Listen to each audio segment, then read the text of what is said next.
Hey, it's Charles Williams from inside the principal's office, and I'm here in my building getting ready for another school year. Now, this is an exciting time because we get to start over. We get to start fresh, and I don't know about you, but all last year we kept talking about all the things that we could do differently in education. And while that was great, it's also overwhelming. So many different ideas, so many strategies, so many new initiatives. Sometimes we don't know where to start and we just kind of explore everything, right? So how do we get over that? Well, join me and my co-host, Michael McWilliams, as we chat with some guests about how to take the helium out and ground ourselves in initiatives that are aligned with our mission, our vision, and our values. That's right. Join us this Saturday, August 21st at 10 a.m. Eastern Standard Time. Follow SchoolRubric and you'll be able to join us. I hope to see you there.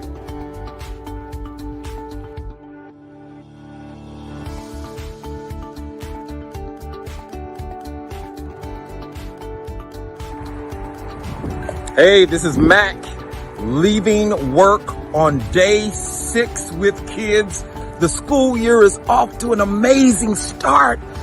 Wow, we have such an opportunity to impact young lives. I want to invite you to join me and my co-host Charles Williams this Saturday for another edition of Inside the Principal's Office.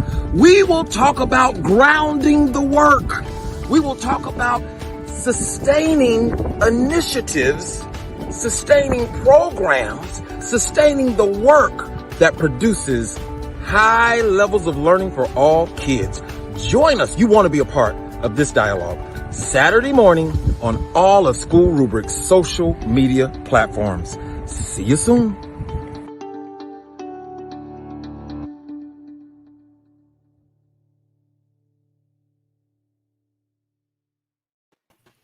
Good morning, everyone, and welcome to our 12th episode of Inside the Principal's Office. I am so excited to be here today. My name is Michael McWilliams. Everyone calls me Mac. I'm a veteran principal in Texas, and I am so excited about this space that we are creating through SchoolRubric Inside the Principal's Office. It's a safe place for administrators to collaborate, to learn, to grow, and to connect together. We're riding high off of our in-person meetup. We had our first conference for school leaders the 30th and the 31st of July, and it was absolutely amazing. Make sure you listen to other opportunities to be in the same room with brilliant minds. I'm here with my co-host. Let's see if I get it right. No, I didn't get it right. Yeah, there you go. With Charles. Maybe by episode 13, I'll be able to get that right. Charles, all the way from Chicago, Illinois. And hey, man, how's it going? Hey, Matt, good morning. Good morning. I love the sign that you got behind you. It's really nice. I wish I had one like that. I know this great graphic artist in Texas named Mac. I think he created one for you, too. And the whole idea was we would have them when we... Okay. I was trying to reconfigure. I did. That's why I wore the shirt instead. So good morning. Good morning, everyone. Yes, my name is Charles Williams. One half of Inside the Principal's Office. I am a principal here in Chicago, along with a slew of other things, a podcast host, an author. But this is probably one of my favorite places to be on a Saturday morning, being able to connect in these safe spaces with educators from all around the world. And Mac is absolutely right. We had our first meet up down in Dallas, and it was phenomenal. I know a lot of people there were like, wait, this is the first time the two of you actually met in person? And so it was a phenomenal to be able to get to meet Mac and Wallace and Ryan, everybody behind the scenes, as well as everybody who came out. So please make sure that if you did not get to join us for that opportunity, that you stay tuned, because this is going to be an ongoing thing, and we will be bringing this live in-person event to your town, your city, and so you'll have an opportunity to connect with us as well. Now, we've talked about the Dallas event, but let's talk a little bit about today. So today, we've got an amazing episode, as Mac and I both talked about in our intro videos. It's the beginning of the year. Some of us have not yet started. That would be me. Some of us have just started, like Mac. And this is the time of year where new things are coming about, right? We're like, oh, we want to try this. We want to do that. I mean, we spent over a year talking about all the shifts in education. So today we're going to say, how do we actually make those things work? How do we ground ourselves in making that work and just not having conversations about it? So today we have two amazing guests with us. We have Ken from Texas, and we have Margarete all the way from Germany. How are you guys this morning? Hi, it's good to be here. Yeah, great to be here. Thanks for having me. Well, we appreciate you being here. So please, we're going to ask each of you to introduce yourselves. Tell us a little bit about yourself so our guests get to know you a little bit. They're not here for me and Mac. They see us all the time. So Margaret, why don't you go first? Okay, so I have been a principal since 3 years at a small elementary school southwest of Germany. Actually, so you know where I'm exactly, in less than an hour's drive, I could be in France and the other direction in Switzerland. Wow. So I worked for 10 years as a teacher of teenagers and then 5 years completely outside of school in the field of evaluation and school development. And many, many years ago, I was a high school student in Chicago. And there I experienced myself how effective it is when teachers build on your strength and not on the weakness. And that is now my guideline. Excellent. Well, thank you, Margaret. We are so happy that you're here. Ken, introduce yourself. Oh, man. I may have found my sister from another Mr. Margaret. With we leverage our strengths. I'm looking at her skin. We might be related. Come on. I love that, leveraging strengths to bolster our weaknesses. That's what we do as humans, and that's how students get better. That's how people get better. So I love that because we bathe kids in their weaknesses all day long as soon as we tattoo them with the label struggling learner. But I'm Ken Williams. I'm a former classroom teacher, assistant principal, school principal. I'm originally from New York City. I grew up in Brooklyn and Queens. I currently live just outside Atlanta, Georgia. I look like I'm from Texas. I disappoint a lot of Texans. I wear hats all the time. Excited to do this work. Looking forward to it. I've been consulting with schools and leaders for the past 13 years, and my wheelhouse is to knock the ambiguity out of everything. I love the title. I pull the helium out of all sorts of things and pull them back to make them practical, and looking forward to today's topic. Excellent. I'm excited about both of you being here. I'm especially excited about Ken today.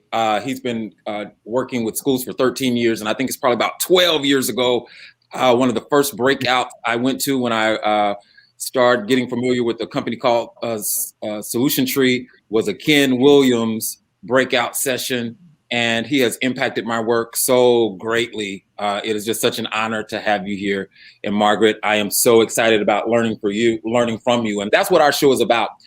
We have a lot of spaces where teachers get together and they collaborate, but there's not a lot of spaces where principals and administrators, school leaders gather regularly to talk about their practice, to do that collective inquiry, to talk about what's working, what's not, and to really learn from others that are engaged in the same work. So we meet twice a month, and we ground our conversations in 2 points of inquiry. At the end of the day, we want to always have a call to action, what are you going to do now that you've been in this space with us? And that's what we're going to do today. We have 2 questions centered around the topic of grounding our work, making sure that we are being effective. Margaret and I, we were talking prior to the show, and she said in Germany, watching the shows, all of the questions are the same. All of the issues are the same. And there is such power in that. We must realize that they're all the same because our goals are all the same. And that is to ensure that all kids learn at high levels. So we're going to jump right into the discussion because I'm just so ready to learn from both of you today. And we're going to jump into question number 1. What's up, everybody? My name is Dr. Brandon Beck. I am a teacher in a dual language program in Westchester County, New York. While there's a lot of excitement about a new school year ahead, many teachers might be experiencing what we call initiative fatigue. As leaders, how can we ensure that we get buy-in and traction with new initiatives that we decide to implement? Wow. I know that a lot of people have this question and have this concern. Margaret, let's hear from you first. What are your thoughts? Okay. So I think it is important at the beginning, before you want to implement something, that you give a lot of time for teachers to talk about the goal and the mindset. And I think at that stage of the process, it is very important as a principal to really deeply listen to the various opinions of teachers and especially to the critical arguments. And then, of course, I talk about my experience now. It is always helpful to visualize the goal and the milestones for all, because there always comes this turning point after everything has been very lively and enthusiastic, and the principal is maybe very pleased because everybody is working so enthusiastically. When you ask yourself, that's why we are here, how do we keep going? How do we get the work grounded and sustainable? And how do we not produce it actually for the trash can? And then I think when that point comes, it is important, why looking at the milestones and the initial goal, that we maybe talk together. Do we have to go maybe at different lanes? Or do we need a different pace? Do we have to slow down a little or go faster? Or do we even have to go back in a pilot phase? Yeah, I think I love the things that you're saying, because you know what I hear you keep saying is a call for dialogue and conversation. That is not a sit and get at the beginning of the year and then off we go. But you're talking about that dialogue and that collaboration between everybody responsible for making that successful and ensuring that kids are benefited by it. Ken, what are your thoughts? Boy, oh boy. I'm going to follow Margaret's lead. It's so hovering over all of this is a why, you know, because very quickly, and I think my colleague and friend Doug Reeves calls it the jaded resignation of teachers. We earn teachers cynicism and skepticism really early because of a couple of things. One, we have too many initiatives going on at the same time. Right. Two, we don't see enough of them through and put a ball in it and bring them to a close. And so already people are just like this before we even get started. But my first question is the why. Do we have a why that drives our work? I'm not speaking of a mission statement. I'm talking about mission. What mission are we on? So that the initiative right away should, you know, whether people agree with the path or not, the thing that should be universal is that mission is born of our why. What is your why? What is the mission you're on? And does that initiative speak to it? Two, we've got to be able to make a case for change. Like, why are we doing this? You know, I was always afraid as a principal that my people would think that we're doing this because the district said to. You know, I wanted to make sure that we had local reasons to do so. So it's stating a case for change, providing the resources and supports for change. And then if I can take one more minute, this I think is a real issue, is in education, at least here in the States, I believe we have a crisis of confidence and we don't believe in ourselves enough because we honor activity more than we do results. Wow. We honor activity more than results. You know, I was fortunate to sit at the feet of Rick and Becky DeFore for more than a decade, God rest their souls. And when I go around the country now and ask, hey, what does it mean to be a professional learning community? If I'm in a room with 40 people, I get 45 different answers, and all of them revolve around activity. We have SMART goals, we meet, we have agendas, we have this, we have that. We have everything but the bottom line. So your initiative has to have a bottom line, a local bottom line. Right. We run from results. We run from accountability because I think we're deathly afraid of having to be responsible to ensure learning for kids because there's so many factors outside our control that creep into our consciousness. And so if your initiative doesn't have a bottom line, a payoff, a place where you know it's working, teachers at best will be compliant, good soldiers, but they will never be as committed as you want them to be because there's no payoff. Right. What's the payoff? Yeah, I think that would be what I would say as well is I think in education, when we get into initiatives, sometimes I think that we have a misplaced emphasis. And I see everything, and that's what we try to do at our school, is to make sure that everyone knows that what they do daily impacts student learning. I mean, we have to keep that focus, that it's about student outcomes, that it's not all students learn at high levels, all means all. No, we have to understand that this initiative, I want to say teacher behavior. I think sometimes even when we talk about we're starting this initiative, that kind of starts with the end in mind, because they can think about all of the initiatives. We try to frame it in teacher behaviors. We're changing teacher behaviors because we want to see our kids do this.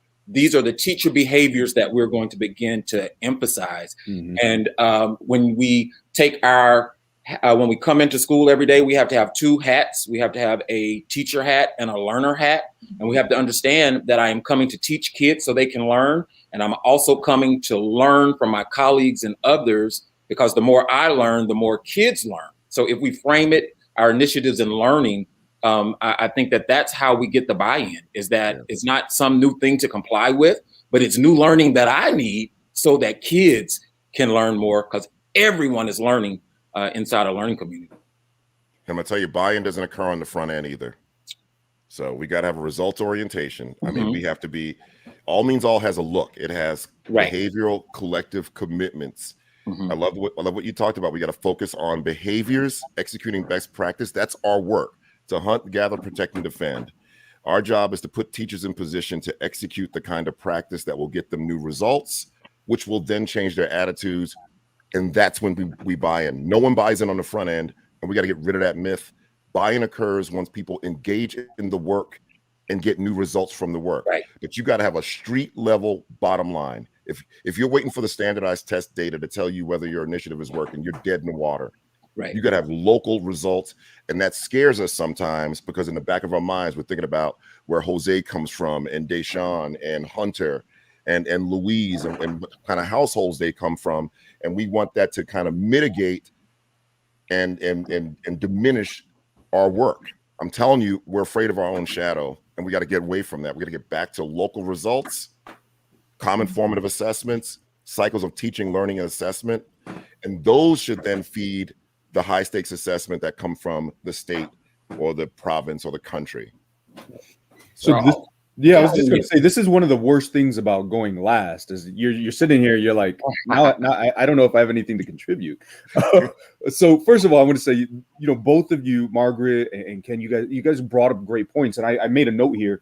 I love, Margaret, what you were saying, avoiding trash can initiatives, right? Just those initiatives that we're going to do every year and that we toss out. And there's so much truth to that, because I'm thinking right now, next week, my teachers come back for orientation week. And I've been sitting there thinking to myself, how can we make this productive? And like Ken said, it's not just a bunch of activities that we're doing throughout the week, but how are we going to ground ourselves in our why? And that is what we're starting off with on Monday, to say, okay, why are we here? What are we going into this year and years beyond? What is it that we hope to achieve? And then now let's focus the rest of the week on how are we going to make that thing happen, right? So it's not just another initiative, because regardless of the activity or regardless of the initiative, that why is going to continue living. And so we need to make sure, as teachers transition, as the students transition, that purpose remains moving forward, right? And so I want to say thank you for everything that you guys have shared. I don't have a whole lot to answer or to add to this, but I do want to point out here that, again, as we talked about at the beginning, this is supposed to be a dialogue and a conversation. And so we want to say, for all of you watching at home, first of all, thank you. Thank you for tuning in. I just saw Mike chime in comments. I've seen Robbie and Brooklyn and Manuel. So thank you all for being here. So we really want you to be active participants. Feel free to stop in and say hello, but drop your ideas as well, right? We have Margaret, we have Ken, but that doesn't mean we don't want to hear from you. So please make sure that you're dropping questions, dropping responses. We'd love to hear from you as well. Now, at the end, Ken, something you said kind of is a perfect transition for moving us in. It's, how do we know that initiatives are working, right? And I think a lot of times we're absolutely right. We're throwing ideas out there. And then we move on to the next thing and we're like, I have no idea. So our next question talks exactly about this. How do we make sure that these initiatives are working? So let's hear from Sheila Turner. Hi, I'm Sheila Turner, a retired educator. My question is, finding ways to measure the progress of any initiative is crucial to ensure its success. Can each of you share an example of a measurement system that you've tracked? And more importantly, how you creatively share this with your stakeholders in a meaningful and impactful way? Wonderful, wonderful. Now, Ken, I know you started talking about this, so I'm going to let you jump in, and then Margaret, you're going to follow up. So, Ken, I know you started talking about bringing those assessments back locally, and that's something I absolutely agree with. So, please jump in. Yeah. So, and again, you know, even prior to the assessment, it's understanding what the PLC at work process is, what it means, how you define it. I pride myself over the last couple of years. I knocked the ambiguity out of everything. That's my goal. Because and I have to own as a consultant for the past decade some of the responsibility for why so many schools are in so many different places regarding this initiative that is so clear. So here's an example. Even before a creative system, just have a bottom line. Again, when I ask PLC schools, how do we know when a PLC is working? I get answers. Well, we can do SMART goals, or we have genders, and we meet every week. We do common assessments. We look at data. We're data driven. What does all of that mean? And see, when you lack the bottom line, you cannot get teachers full commitment. It's just human nature. It's not that they make a choice. It's that at best they're going to be compliant, great soldiers, but you're never going to get them to go to the mat. So here's an example. You know, just for the purposes of simplicity, you know, I define a PLC as organizing to ensure students master essential learning outcomes. That's it. I try to keep it that simple for schools. So that's a bottom line. So we know it's working when we stop and monitor every student's mastery of agreed upon essential learning outcomes. But if we never get there, or we never talk about that bottom line, then everything else is a compliance play. And that's what happens. So we collect local common formative assessment data. But if we don't have the bottom line in place, what we do is we sit and we look at the data and we say, these are the kids who got it. These are the kids who didn't. We kind of knew that anyway because it's November and we know our kids really well. And then we move on. Right. The common assessment is designed to not only tell you who got it and who didn't, but also to give you an opportunity to look at each other's data, to improve and leverage your own instructional practices. If I look up, and Margaret and I have given the same assessment, and her kids are crushing it on section 2. And then in addition, the kids identified with special needs are flourishing, then that's a professional development opportunity right there across the table. Girl, what are you doing? What did you find? Where did you find it? Also, if my kids are struggling in section 2, I got 6 kids struggling, rather than do, you know, louder and slower is not reteaching. I have an opportunity. We can do a flexible regroup. Right. Margaret can take 6 of my kids for a day, or I can listen in on her. But if we don't have the bottom line, which is monitoring every student's progress toward mastery of essential learning outcomes, then this is just a bunch of cycling through activities. But again, I think deep down, we are afraid of local results. We hammer away, and then we hope that things work out on the standardized test. I think we have a crisis of confidence in terms of local results. Ken, I love that you said this. You know, just recently, we were meeting with a consultant that was sent in from our district about, you know, an initiative that they're trying to do. And we were all frustrated inside the school because we didn't realize how is this aligned with our purpose? How is this aligned with our why? And I literally heard myself saying out loud, like you were just saying, fine, we'll do it just so we can check that box. Right. And I felt so uncomfortable saying you will never go to the mat for that. You're right. Absolutely. So Margaret, what about you? I'm sure that, you know, you have some wonderful experiences here. I'd love to hear that. No, I want to connect on that state from Ken of the bottom line and how you can do it with local results. So my preference are evaluations, but not from the state, but our own. Because I have to talk a little bit more about it. Sure. Evaluations is an instrument where results are not subjective. You don't have to take them so personally. And I think to get all the teachers again, it's very important to write on the beginning when you initiate a when you want to implement something, that you start that you already think together about the questions which you want to evaluate on the end then, right? For an example, next school year, our big goal is to implement digital learning. And so on the beginning, we already will think about the questions. We will then evaluate, for example, questions about the different kind of access to digital learning to make sure all students have equity access to it. And so because we all know how different the kids are and how they different learn.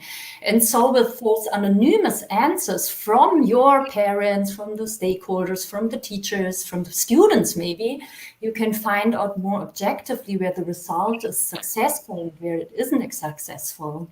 And then you can question then the why and what can be done and to improve the outcome, or even say, wow, that we did very good, that's great.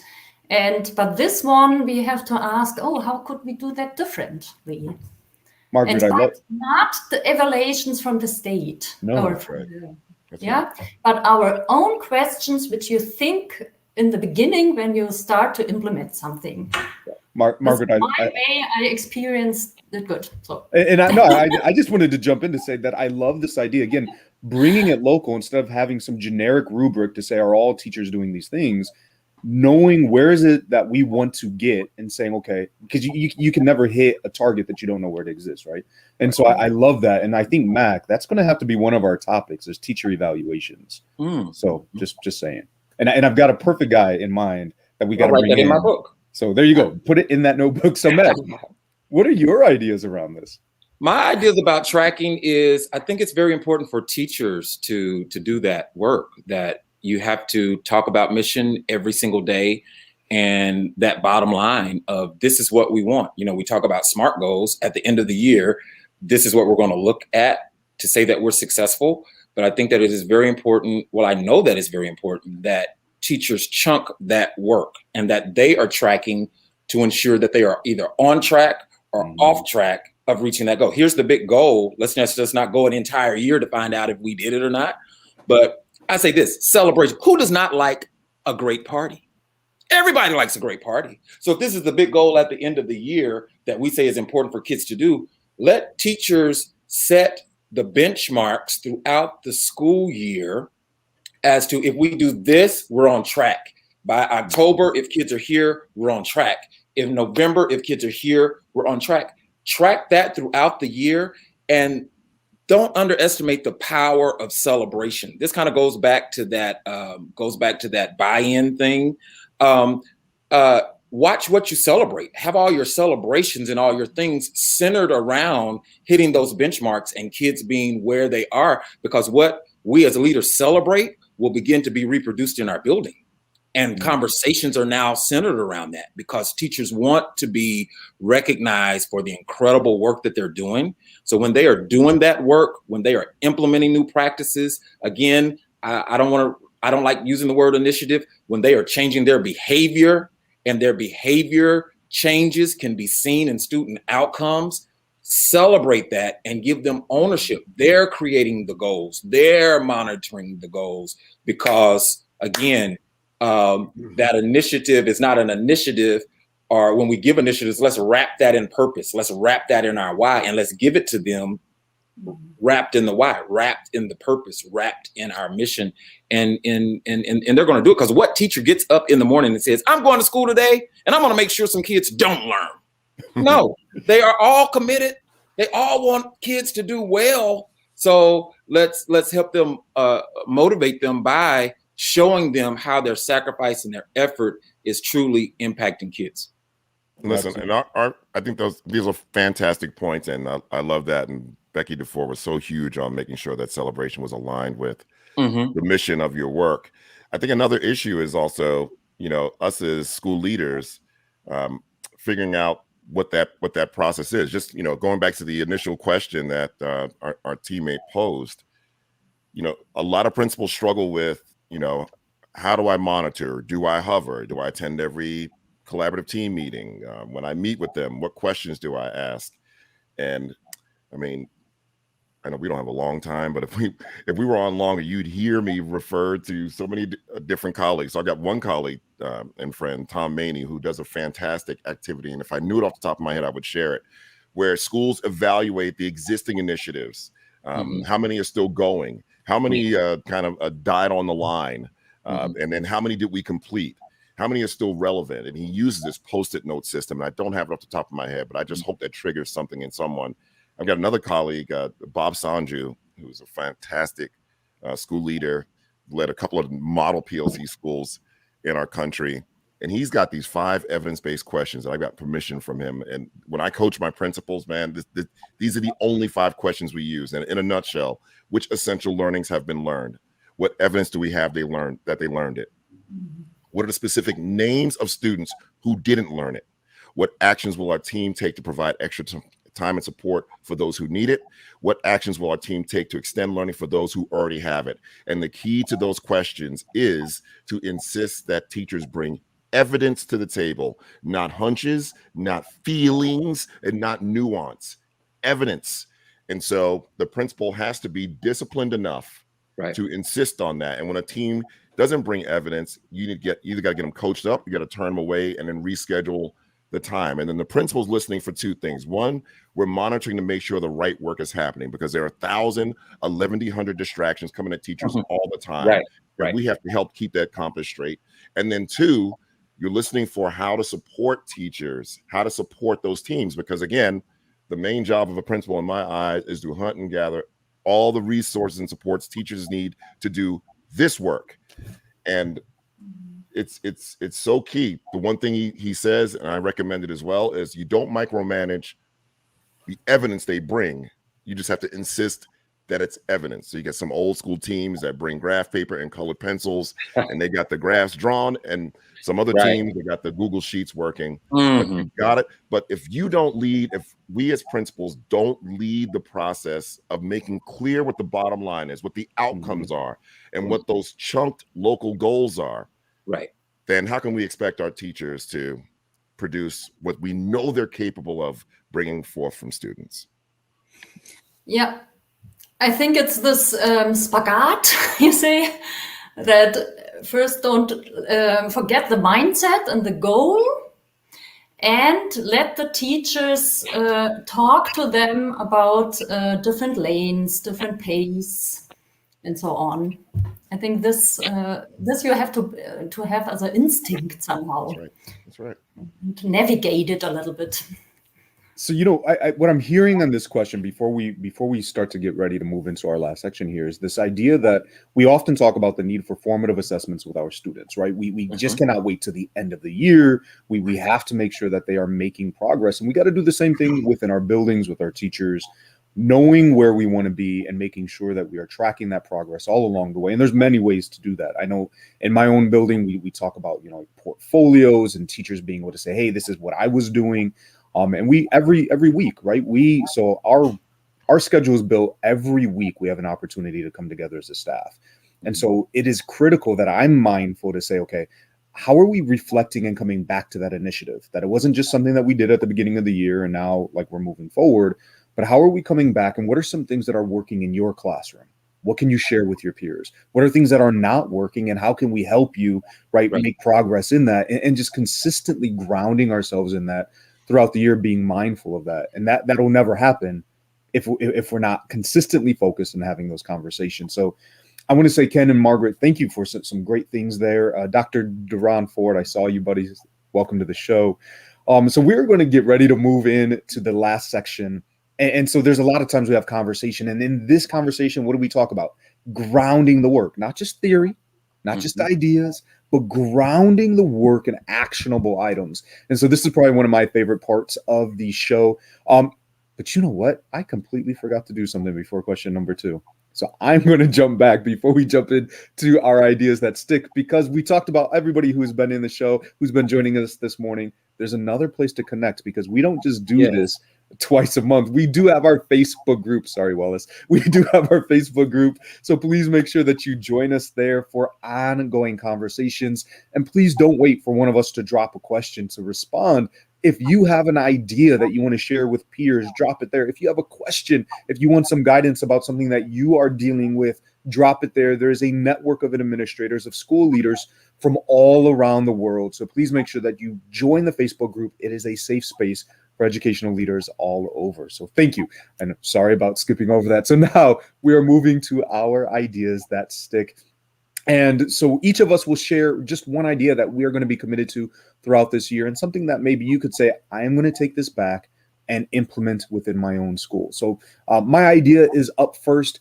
And so one of the things we talk about oftentimes with initiatives is that we need that traction. And sometimes it doesn't go so well. We hit challenges and we abandon it and we jump on to the next one. Ken, I like that.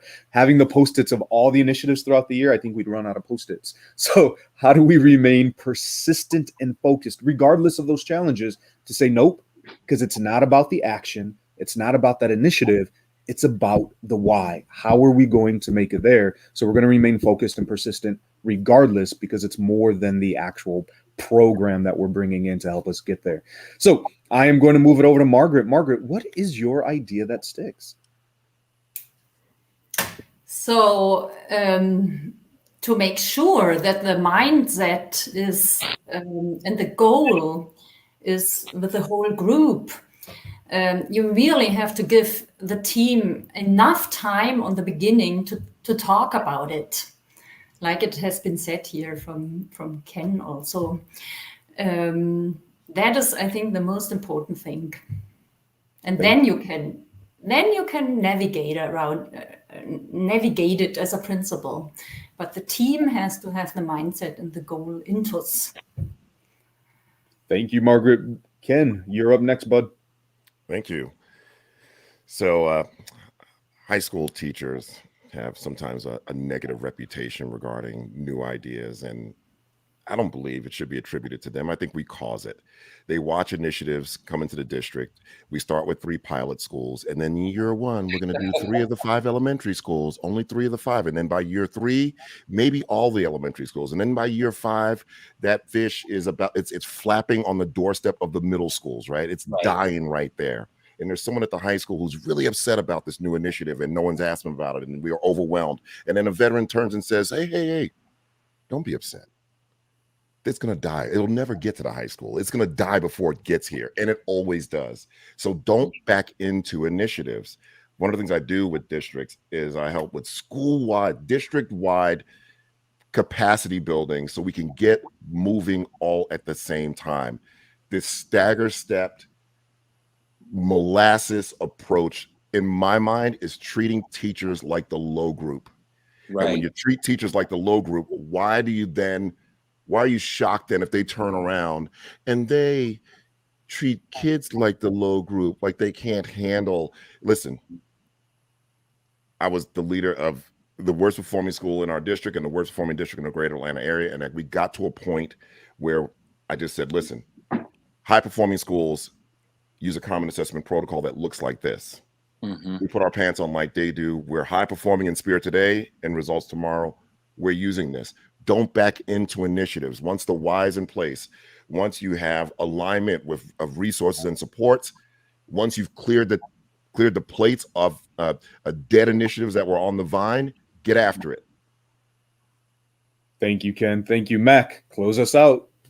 Okay, I say this. I believe in the power of purpose, and I think that I know that it is powerful when leaders are mission-minded and exercise mission-focused or mission-driven leadership. I think that it is our job to wrap all initiatives, wrap all behaviors that we say are important. We have to wrap it in purpose every single day. Again, when you're presenting, I want you to try this behavior. Just don't say, this is how I need you to change. This is what I need you to do.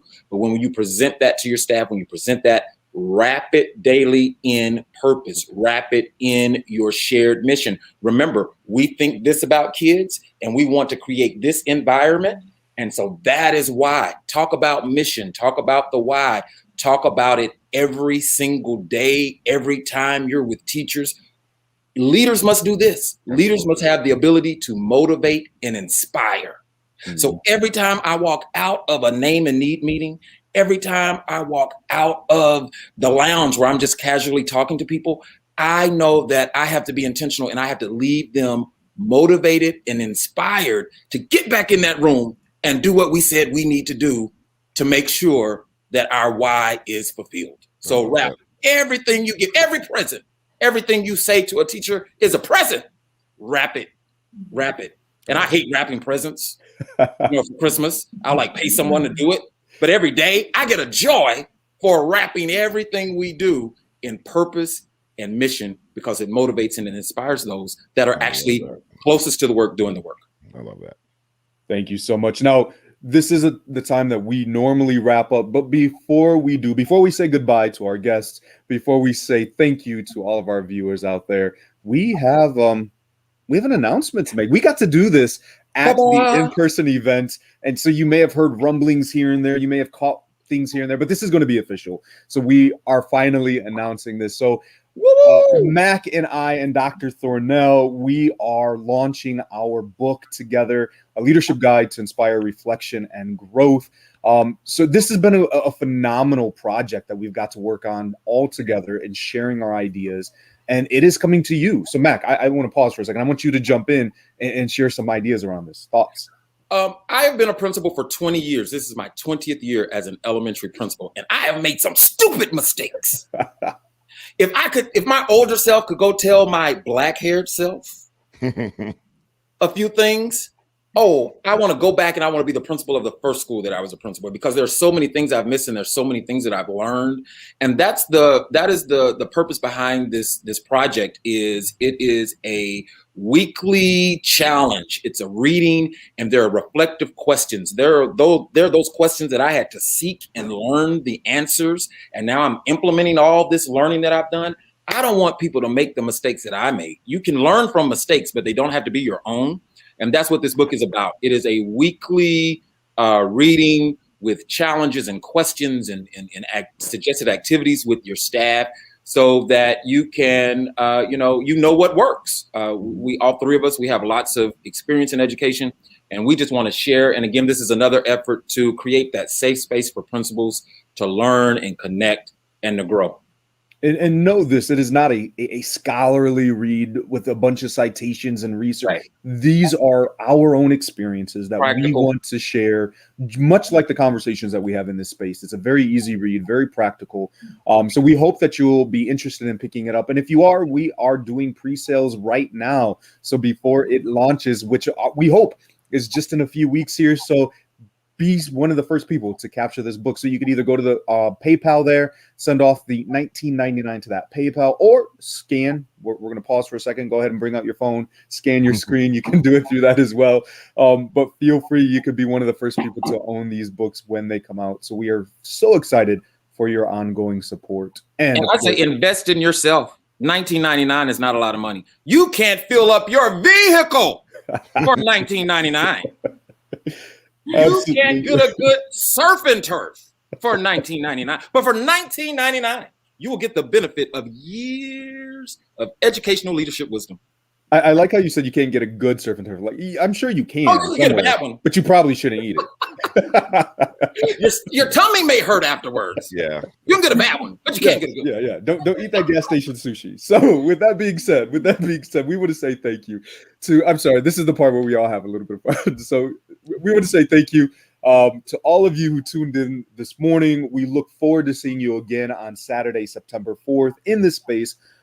Once again, and then of course, Margaret, I cannot thank you enough for being in this space. Margaret, for joining us all the way from Germany. And I can see why Mac is such a fan. So thank you so much for joining us. And can I just say this? Another one of my mentors through books, Mike Models, was watching today. I saw a comment. Right, my man, Mike. Yes, Mike Models was watching inside the principal's office. I almost lost my concentration. I almost just passed out. Yeah, because he's not busy. I mean, he reminded us of Big Idea 3 in the comments, and that is just so amazing to me.